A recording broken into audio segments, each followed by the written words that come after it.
When I was working at Barker, you'd have these teens who cause all these trouble, right? And they'd get into trouble doing things left and right. But they never had anything to pretty much deter them from doing that bad stuff. So oftentimes lifting weights and being involved in Keystone and programs like Proud is what deterred them from being out and getting in trouble. And I think it's so important because if you're gonna give these kids a sense of direction, a sense of purpose, and make them a leader, and they will do great things with it. The club was like an emotionally safe place for me and a physically safe place for me, where my home, like my actual home, was not as emotionally safe and physically safe for me. I made some pretty bad decisions when I was in high school. I met with some wrong kids that were making some wrong decisions, and I was trying to fit in, trying to be one of the popular kids. And I didn't really have an interest in going to school or doing my homework and stuff like that. I took a lot of these things that they did for me and implemented when I became a teen director or teen coordinator at Rose Lane. It wasn't screaming at me, but it was motivating me. Every time I came back, everyone was positive. They would give me, the right motives to do well. But then when I would leave the Boys and Girls Club, it was a totally different story.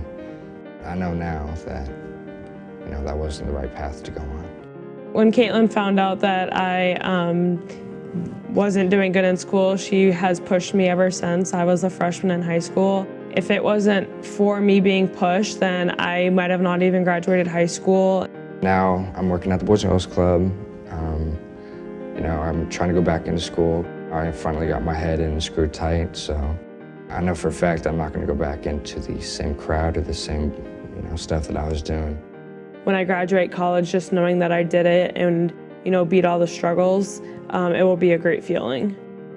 Going to Barker, I had a lot of kids that came from rougher neighborhoods, the same neighborhoods that I grew up in. So I had a lot in common with them.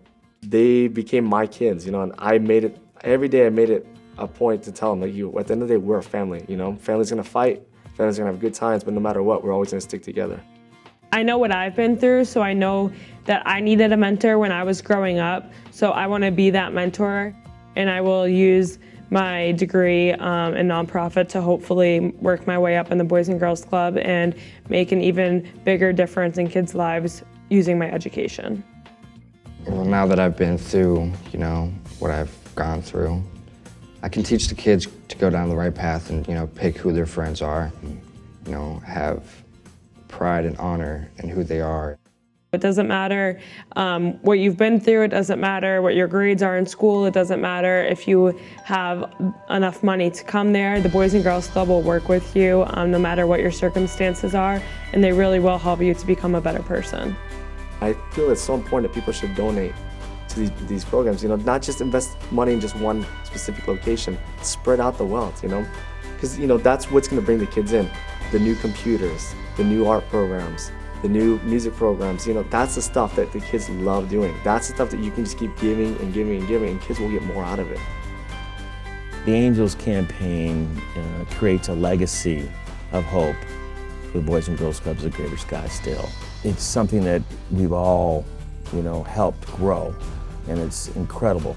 Your donation to the Angels campaign will help over 100 programs that helps over 16,000 kids in the Greater Scottsdale area and our Indian communities that surround us.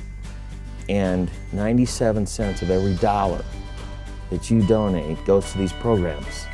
And without your help, we can't make these programs happen.